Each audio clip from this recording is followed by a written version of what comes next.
Hi, this is Cordelia Blake, and today's video is on how to sell your created tarot or oracle deck on Amazon. This also applies to people who have created an activity deck. So there's decks about like breathing exercises or chakras or even cleaning or organizing where you've created a deck and people pull cards for different things. So this video will also apply to those kind of decks as well. So you've created your deck. Now what? How do you sell it on Amazon? So that's what we're going to talk about today. Things you need to consider, big picture, little picture, kind of how to look at it, how to do it, how to make money on it. All right. So there's two primary ways that you're going to attract buyers to your deck. One is those people who are going to be looking for you. So maybe you have a following on Instagram, or you're a coach and you have clients and you've led workshops or whatever your deal is. People know your name and they are looking for you. And then the other way that you're going to attract buyers is people are looking for a theme. So let's say that you've created a deck with maybe a tarot deck with images of, I don't know, people from all different ethnicities, or maybe you have your, there's so many tarot decks out there. I'm already thinking of 50 million in my head, but you have a theme. Maybe it's angels. That's a kind of a common theme, but so people are going to be looking for angel decks, or maybe that if you have an activity deck or an oracle deck that's based around a certain animal, people like crows, or they like sea creatures or whatever. So they're looking for a theme. And so when you're kind of coming up with your business plan for how to sell your deck, you're going to want to really think about how customers are looking for you and what your goal is to try to find them. It's generally easier to be found by people who are looking for you, like your name, but it's harder to get people to want to look for your name. So they're just different business plans and different ways of attracting buyers. So your customer's journey will guide your listing and selling strategy. If your goal is to simply be on Amazon so that people who are already looking for you can find you, which is a great goal because people do like to buy from a source that they trust, and people trust Amazon, then that's one kind of direction. If you're like, I'm going to rock this Amazon thing and pull in people and I want to become a bestseller, that's another great strategy. They just are different. And you don't necessarily have to commit. Like you could start with one and move to the other, and that's all good, but you just want to be aware of that. So are people searching for you? Are they searching for your niche? What is your competition like? If we look at angel decks, there's a lot of angel decks out there. So it's going to be a lot harder to get seen as opposed to like if you do a narwhal deck or something like that, there's going to be less. And then that helps you guide where you spend your marketing energy and sales energy. So one of the ways that you can determine what your competition is, because it's different on Amazon than like in the real world. You could walk into a metaphysical store, a bookstore, or a gift shop, and what you're going to see there is going to be totally different than what you're going to see online as your competition. Now, the good thing is that regular people have an opportunity to compete with like the big publishing houses online in a new way that has ever happened historically. It doesn't mean it's easy, but you can actually do it, which is pretty cool. So one thing you can do is start to type in your deck by the type of deck it is. How you want people to find you. So if you want them to find you by your theme, I got two examples here by theme and one by name. MJ Cullinane is an author of a couple of tarot and oracle decks. So people who are searching for her are going to put her name in. People who like tattoos and ink, they're going to put tattoo tarot. And you can see when you put in your search terms into Amazon, it starts to do what's called autofill or auto-populate. And you can see what other things people are typing in that are similar. Whenever you put in a search into Amazon, it shows you how many results your search gets. And sometimes it's like 1,000, sometimes it's 5,000, and sometimes it's much smaller. So you can see here that for Angel Oracle deck, we got 589 results. In this particular, when I did this search, it changes. Tattoo Tarot had 281, and MJ Cullinane, which is really specific by the author's name, only had 49. Now, you want to look through those results because it's not always accurate. Just because Amazon says there's like 300 results doesn't even mean that there's 300 actual results. There might only be like 6 that are actually tattoo decks. And then the rest is just other stuff where Amazon is trying to connect the dots and see if maybe they, somebody would want this. So look through the results and see how many are actually relevant to what you're selling. And that will give you a good idea of your competition.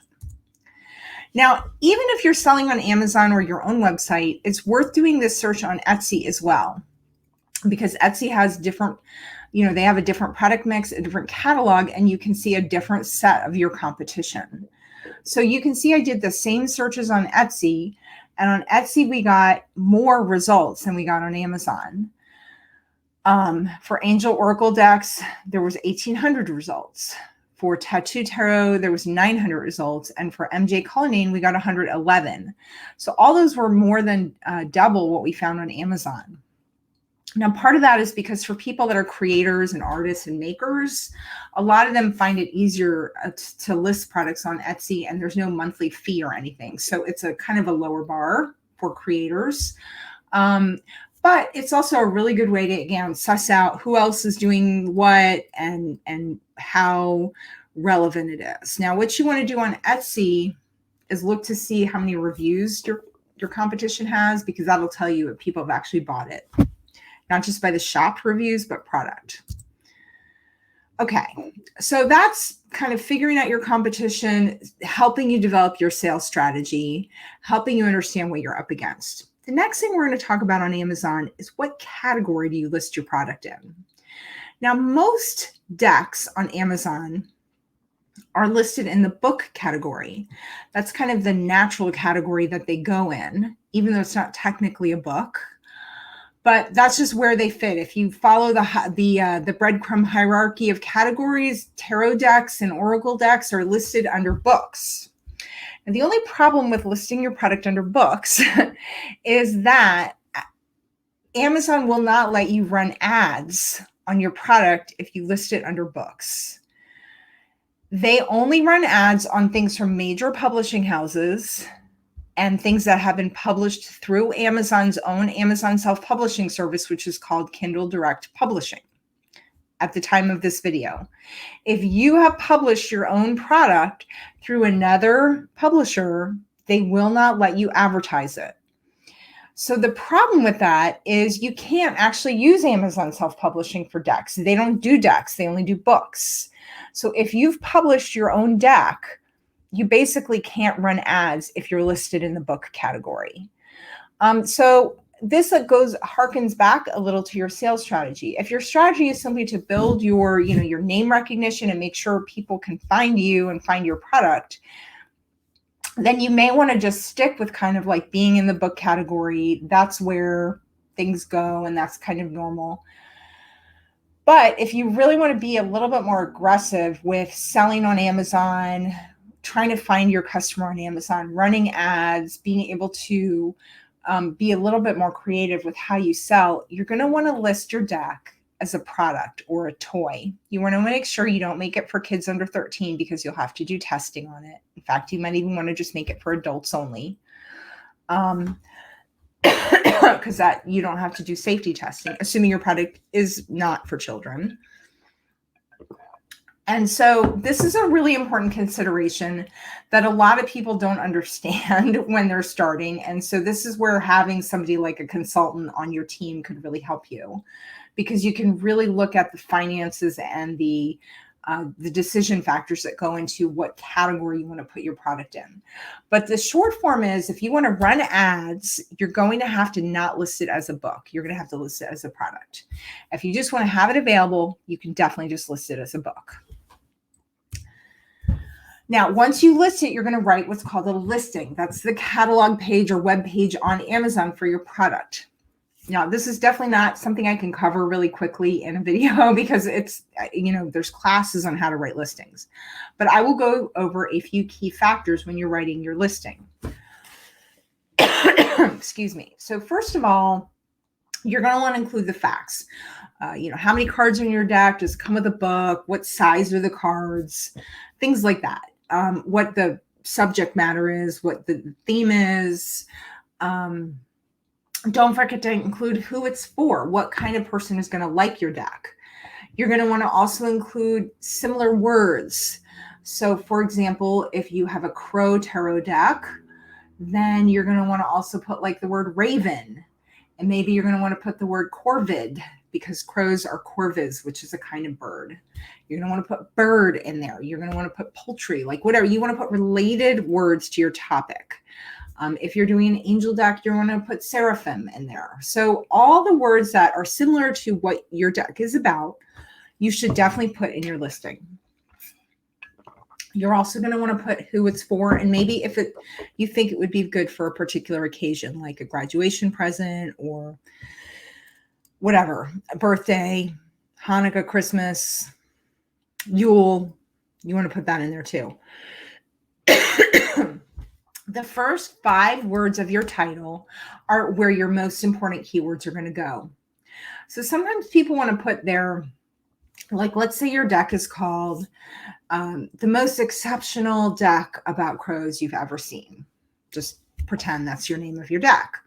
Well, you wouldn't want to put that in your title because the most exceptional deck about, which are your first 5 words, are not at all your relevant keywords. Crows and tarot and oracle are your relevant keywords. So sometimes your Amazon title may not match exactly with your product title. You want your title to have the first 5 most relevant keywords. So make sure that if it's my most fabulous, exceptional, amazing crow deck ever, that your actual Amazon title would be like Crow Tarot or Crow Oracle deck, right? Would be the first 3 words. So make sure that your title is keyword specific. It should flow and be natural and not just be keywords jamming or whatever, but try to correlate your first 5 words with actually your first 5 most important keywords for your product. You will have an opportunity to do product features or bulleted points in your listing and a paragraph description. It's okay to duplicate the text between those two. They come up differently on mobile and desktop. So on phones, the description comes up first, and on computers, the bullets come up first. So sometimes actually making them pretty similar is good to make sure everybody reads everything. All right, photography. I want to show you how, okay, first we're going to do this slide. We'll go back to that other one. Your photos are really important, and Amazon has standards for how photos have to be. Their minimum size, and this changed a little bit, but you want your image to be what's called zoomable, meaning when people hover over it, it gets bigger. In order to have that, you want it to be at least 1001 pixels square with a 72 DPI. You can do this in pretty much any program out there, Canva or whatever graphics program you have. You will want a pure digital white background, which means you basically want to have no background, and then the software fills in a pure white background. You'll see people shooting their products on a white, like against a white wall, and you can see the wall, it looks gray. So it's a pure digital white background for the primary image. For your other images, you don't have to have that, but your primary, that's the standard. And the product should fill up at least 80% of the picture.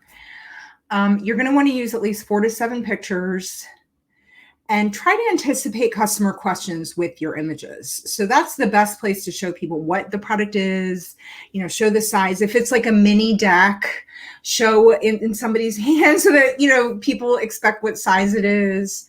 And make sure that your images look good both on phones and computers. Just test your listing. So just to give you an example, 3 different images here that I pulled right off Amazon. I don't have any affiliation with any of these decks.